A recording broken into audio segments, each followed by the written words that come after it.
मिलेपोस्ट jobs, current affairs, GK. नमस्कार। Down syndrome वास्तव में क्या है?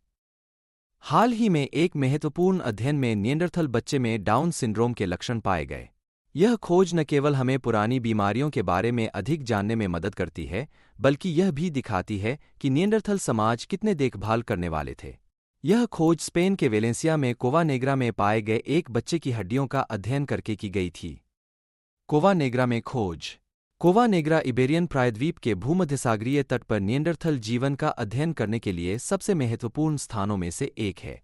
अल्काला और वेलेंसिया विश्वविद्यालयों के नेतृत्व वाली टीमों ने शवों को देखने के लिए माइक्रोकम्प्यूटेड टोमोग्राफी अध्ययन जैसे अत्याधुनिक तरीकों का इस्तेमाल किया है।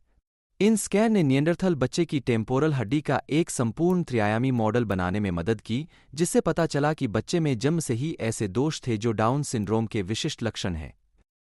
टीना के निष्कर्षों का महत्व। बच्ची, जिसे प्यार से टीना कहा जाता था, में अपनी स्थिति के लक्षण थे, जैसे गंभीर श्रवण हानि और चक्कर आना। टीना चमत्कारिक रूप से कम 6 साल तक जीवित रही, जो दर्शाता है कि उसके समुदाय ने उसकी बहुत परवाह की और उसकी बहुत मदद की। इस तरह की व्यापक देखभाल से पता चलता है कि निएंडरथल ऐसे समाज में रहते थे जो दूसरों को समझ सकता था और उनकी मदद कर सकता था।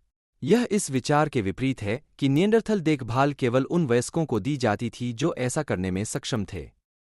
निएंडरथल सामाजिक संरचना को समझने के निहितार्थ। यह तथ्य कि टीना जैसे लोगों की देखभाल की जाती थी, भले ही वे समूह के लिए कुछ भी उपयोगी न कर सकें, यह दर्शाता है कि उस समाज में सामुदायिक कल्याण बहुत महत्वपूर्ण था। अब शोधकर्ताओं को लगता है कि इस तरह की देखभाल में जटिल बातचीत और समस्याओं को हल करने के लिए एक साथ काम करना शामिल था, जो एक बहुत ही सुव्यवस्थित समाज के संकेत हैं। पैलियोएंथ्रोपोलॉजी पर व्यापक प्रभाव।